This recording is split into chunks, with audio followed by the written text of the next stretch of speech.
ठीक है। बहुपद को जानने के लिए देखो, बहुपद का मतलब होता है क्या होता है, एक से ज़्यादा पद। ठीक है, बहुपद का मतलब क्या होता है, एक से ज़्यादा पद, एक से ज़्यादा पद, सीधा। अब इसके डिटेल में हम आ रहे हैं।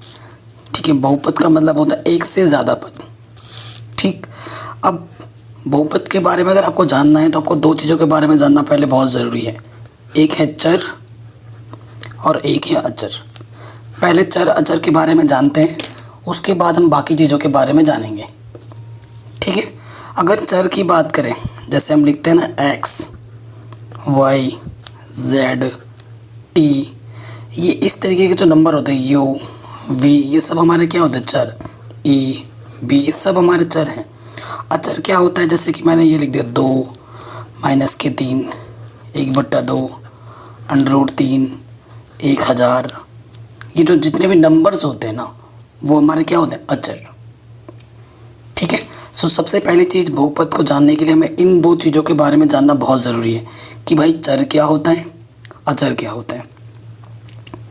ठीक है, तो ये चर हुआ, ये अचर हुआ, आपको पता चल गया चर अचर क्या होता है। अब आते हैं बहुपद जानने के लिए सबसे मेन चीज़, पहली चीज़ हमारे पास आती है, वो होती है बीजीय व्यंजक। क्या होता है, बीजीय व्यंजक। देखो, डायरेक्ट प्रश्नावली पे नहीं आ रहे हम, अगर चीज़ों को आप सीखोगे नहीं तो चीज़ों का रट के क्या फ़ायदा। गणित का अगर आप रटने लग गए तो बाकी सब्जेक्ट में और गणित में क्या फ़र्क होगा।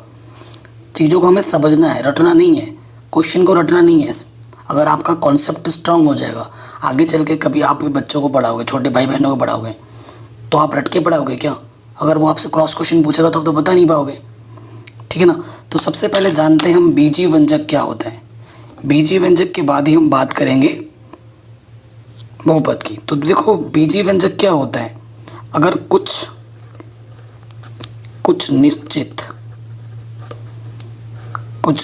हम चर लें तथा अचर लें, अचर राशियों, कुछ निश्चित चर तथा अचर राशियों के योग अंतर,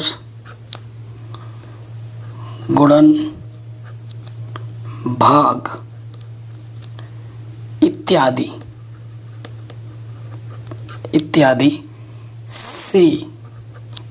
के संयोग से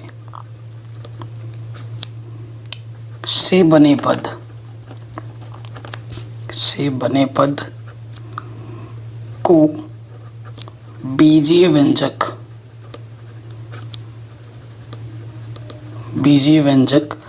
कहा जाता है या कहते हैं। ठीक है, ये जो चीज़ मैं बोला को हमारे पास मेन चीज़ क्या होगा, हमारे पास मेन चीज़ होगा, एक तो होगा चर, एक होगा अचर। चर और अचर को साथ में लेके उनका अगर आप जोड़ो, उसको घटाओ, उसका गुणा करो या उसका भाग दो, तो उसके संयोग से जो पद बनता है उसे हम क्या बोलते हैं, बीजीय व्यंजक। अगर मैं आपको उदाहरण दूं, एग्जाम्पल दूं, ठीक है, एग्जाम्पल दूं, जैसे मैंने एक अचर ले लिया 2 और एक चर ले लिया मैंने x², तो 2x², ये एक हमारा बीजीय व्यंजक है। ठीक है, अब इसमें मैं कुछ पद और जोड़ दे रहा हूँ, जैसे कि 4x, ठीक है, ये भी एक बीजीय व्यंजक है। और एक मैं लिखता हूँ जैसे कि √x + 7y, ये भी एक बीजीय व्यंजक है। ठीक है, जैसे कि मैंने ये लिख दिया 3x, ये लिख दिया मैंने 7y, ये सब हमारे बीजीय व्यंजक हैं। ठीक है, पदों को जोड़ रहे हैं, इससे प्लस लिखा, कुछ घटा भी दो, जैसे कि 7x - के 3y। ठीक है, तो जोड़ घटाना गुणा भाग कुछ भी हो सकता है, तो ये हमारा बीजीय व्यंजक है, ये सभी। अब हर एक बीजीय व्यंजक बहुपद होगा ये ज़रूरी नहीं है। ठीक है, हर एक बीजीय व्यंजक बहुपद होगा ये ज़रूरी नहीं है, यह आवश्यक नहीं है कि हर एक बीजीय व्यंजक बहुपद होगा। बहुपद होने के लिए कुछ नियम कानून है। बहुपद, आप बहुपद किसे बोलोगे, ठीक है, जो मैं आपको पढ़ा रहा हूँ प्लीज़ इसका नोट बना लेना। बहुपद किसे कहोगे आप, व्हाट इज़ बहुपद। तो ऐसे अब लिखना आप, ऐसे ऐसे बीजीय व्यंजक, ऐसे बीजीय व्यंजक को बहुपद कहते हैं।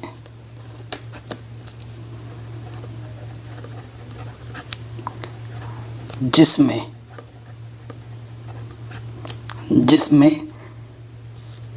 तीन चीज़ों का पालन होता है, नंबर 1, नंबर 2, नंबर 3। ठीक है, पहली चीज़ क्या है? आप बोलोगे सर पहली चीज़ क्या है? तो जो चर राशि होती है, चर राशि वही जो एक्स वाई जेड होता है ना, चर राशि का जो घातांक होगा, मतलब जो पावर में लिखा जाएगा ऊपर, एक धनात्मक पूर्णांक होना चाहिए। पूर्णांक के बारे में जानते हैं ना, तो पूर्णांक अगर बात इसने की है धनात्मक पूर्णांक, यानी कि प्राकृतिक संख्या होनी चाहिए, धनात्मक पूर्णांक हो। पहली कंडीशन तो है कि जो भी आप चर लेंगे उसकी जो घात में होगी वो धनात्मक में होनी चाहिए। ठीक है, और पदों की संख्या निश्चित हो। ये निश्चित का मतलब है 5, 100 को जो भी आप गिन सकते हैं, जो आप मुंह से बोल सकते हैं। अगर बहुपद को डॉट डॉट करके छोड़ा जाता है तो वो बहुपद नहीं होगा। पदों की संख्या उसमें निश्चित होनी चाहिए, पदों की संख्या निश्चित हो। ये दूसरा कंडीशन है कि पदों की संख्या निश्चित होनी चाहिए। और तीसरा पद क्या है? प्रत्येक पद में चर राशि का गुणांक एक वास्तविक संख्या हो। आप वास्तविक संख्या अभी चैप्टर नंबर 1 में पढ़ के आए हैं डिटेल में। ठीक है, आप वैसे जो आप पढ़ रहे हैं ना कक्षा 10 में, वो सभी की सभी वास्तविक संख्या के बारे में ही पढ़ रहे हैं। अभी आपको काल्पनिक संख्याओं के बारे में कोई भी ज्ञान नहीं है, तो ये ज़्यादा मैटर नहीं करेगा आपके लिए अभी फ़िलहाल के लिए। अगर मैं आपके लिए काल्पनिक संख्या बोलूँ, जैसे कि मैं लिख दूँ ये -2 में, तो ये काल्पनिक संख्या है। ठीक है, इसका हल संभव नहीं है, लेकिन कक्षा 11 में इसका हल संभव है गणित में। ठीक है, काल्पनिक संख्या है। तो अगर ऐसा कुछ गुणांक में आता है तो नहीं काउंट होगा, उसे हम नहीं ले सकते। अब बहुपद के कुछ उदाहरण लेते हैं, जो कि बहुपद होगा और जो कि बहुपद नहीं होगा। ठीक है, जैसे कुछ उदाहरण ले रहा हूँ मैं, क्योंकि क्रॉस मेथड जब हम अप्लाई करते हैं तो उसी से हमारा कॉन्सेप्ट क्लियर होता है। तो कुछ उदाहरण मैं यहाँ पर लिख दे रहा हूँ, जैसे कि यहाँ लिखा मैंने x³ + 2x² + 7x। एक मैंने लिख दिया यहाँ पर x² - k/x। ठीक है, फिर मैंने लिख दिया यहाँ पर x। ठीक है, यहाँ पर लिख दिया मैंने 2x² - kx + 7। ठीक है, और फिर यहाँ पर मैंने लिख दिया √3x² + 7x - k/x। ये 4 मैंने उदाहरण लिए। ठीक है, तो इनमें से 2 बहुपद हैं और 2 बहुपद नहीं हैं, तो मैं यहाँ पर स्क्वायर लेता हूँ। चलो देखो, सबसे मेन चीज़ बताता हूँ। x, ये जो हमारे x जो होते हैं उसे हम क्या बोलते हैं? चर की घात क्या होनी चाहिए? धनात्मक पूर्णांक, यानी कि सारे मान प्लस के होने चाहिए। हैं प्लस के? जी बिल्कुल प्लस के हैं। उसके बाद पदों की संख्या निश्चित होनी चाहिए, 1, 2, 3 पद आप गिन पा रहे हो। उसके बाद प्रत्येक पद में जो चर राशि का गुणांक है, x का गुणांक यहाँ पर 1 है, यहाँ पर 2 है और यहाँ पर 7 है। एक वास्तविक संख्या होनी चाहिए जो कि बिल्कुल है।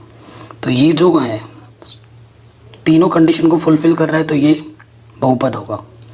इसमें आ जाओ, एक शॉर्ट ट्रिक बता रहा हूँ। कभी भी x बट्टे में जब लिखा जाएगा ना, या x की घात में 3/2 ऐसा कुछ लिखा जाएगा ना, या x की घात में -1 ऐसा कुछ लिखा जाएगा, तो वो बहुपद नहीं होगा। क्यों? क्योंकि घात में क्या चाहिए? धनात्मक पूर्णांक, यानी कि प्राकृतिक संख्या चाहिए। ठीक है, बट्टे बट्टे में नहीं आना चाहिए, ना ही धनात्मक घात आना चाहिए, ऋणात्मक नहीं।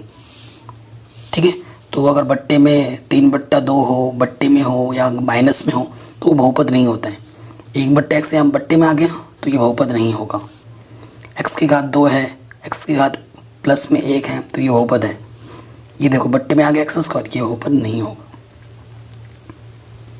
तो बहुपद के बारे में समझ में आ गया, कौन सा बहुपद होगा, बहुपद नहीं होगा। अब बहुपद के प्रकार के बारे में जानते हैं। नेक्स्ट टॉपिक हम क्या पढ़ेंगे, बहुपद के प्रकार।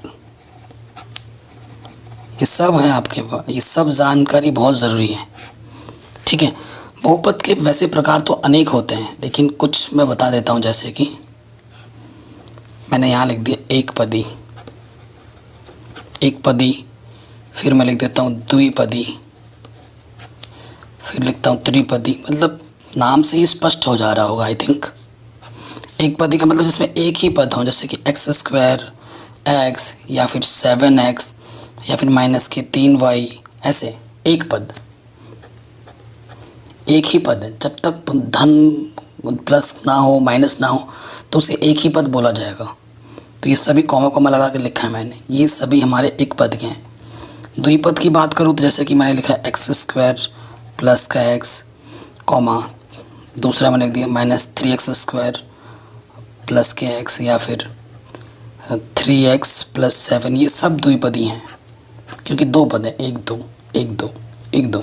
त्रिपद में ऐसे 3 हो जाएंगे, जैसे कि x³ ठीक है, x³ प्लस x प्लस 7, तो ये त्रिपदी हो गया, ठीक है। तो एक पदी, द्विपदी, त्रिपदी में समझ में आया अंतर क्या होता है। ओके, ये भी हो गया हमारे पास। अब एक आता है नया नाम, शून्य बहुपद। इन सब की अगर आपको जानकारी हो जाएगी ना, क्योंकि आपकी एग्ज़ाम में मल्टीपल चॉइस क्वेश्चन आता है, MCQs आता है ना, ऑब्जेक्टिव। अगर आप ये सब स्किप कर दोगे ना, तो ऑब्जेक्टिव क्वेश्चन वही बच्चा कर पाता है जिसका कॉन्सेप्ट मजबूत है। ये सब छोड़ दोगे तो कॉन्सेप्ट मजबूत नहीं रहेगा, तो MCQ आपके सारे गलत हो जाएंगे, ठीक है। तो अगर शून्य बहुपद क्या होता है, अगर आप बोलोगे अरे भाई जिसमें शून्य बहुपद क्या हो गया, ये क्या बला है। तो शून्य बहुपद में क्या होता है, जो चर होगा, चर की घात शून्य हो। जब चर की घात शून्य होती है तो उसे हम क्या बोलते हैं, शून्य बहुपद। और इसका उदाहरण मैं अगर बोलूं तो कोई भी अगर संख्या है, हर एक संख्या जो होती है, हर एक संख्या, ये जो संख्या है, संख्या, तो ये सभी क्या है, शून्य घात की हैं, क्योंकि इसमें कोई भी चर नहीं है। क्योंकि किसी भी चर की घात शून्य कर दोगे तो उसका मान 1 होता है। जैसे मैं इसको लिख सकता हूँ -7 गुणा x की घात 0। इसका सीधा सीधा मतलब है 7 गुणा 1 यानी कि -7, है ना। तो x की घात क्या है, 0 है, तभी जाके इसको क्या बोलते हैं, शून्य घात। तो शून्य घात के बारे में भी हमें समझ में आ गया, ठीक है। बहुपद के प्रकार के बारे में भी हमने जान लिया है। अब हम आते हैं बहुपद की शून्यक। बहुपद की शून्यक के बारे में जानते हैं। शून्यक बोलते हैं इसे, मूल भी बोलते हैं, जो आपको अच्छा लगे, ठीक है। बहुपद की शून्यक के बारे में पढ़ेंगे। जैसे मैंने अगर आपसे पूछा जाए कि आपके पास एक बहुपद है px बराबर x प्लस 5, तो जितनी घात होगी उतनी ही शून्यक होते हैं। तो x की घात कितनी है, 1, तो इसका शून्यक कितना होगा, 1 ही शून्यक होगा। और वो क्या होगा, कभी भी शून्यक निकालना हो, शून्यक के लिए अगर आपको शून्यक निकालना है ना, तो जो भी बहुपद है उसको 0 के बराबर रख दो। तो प्लस के 5 उस तरफ आके क्या हो जाएगा, -5। तो इसका शून्यक क्या है, -5 है। शून्यक का मतलब ये होता है जो भी हमारे पास बहुपद है, x का मान कितना है, -5। अगर आप x की जगह पे वो मान रख देते हो और उसको सरल करते हो और हल करने पे आपको क्या मिलेगा, 0, तभी इसे क्या बोला जाता है, शून्यक। तो ठीक है, तो x की जितनी घात होगी उतने ही शून्यक हो गए आपके। बहुपद की जितनी घात होती है उसके उतने ही शून्यक होते हैं, ठीक है। अगर कोई मान आपको दे रखा है, अगर आपसे पूछा जाए क्या इसका शून्यक है या नहीं है, तो आपको क्या करना है, अगर वो मान आप उस बहुपद में रखते हो और हल करने पर अगर शून्य देते हैं तब तो वो उसका शून्यक है। जैसे इस क्वेश्चन में x की जगह पर मैंने 5 रखा है और हल करने पर 0 मिला है, तो x बराबर -5 इस बहुपद का एक शून्यक है।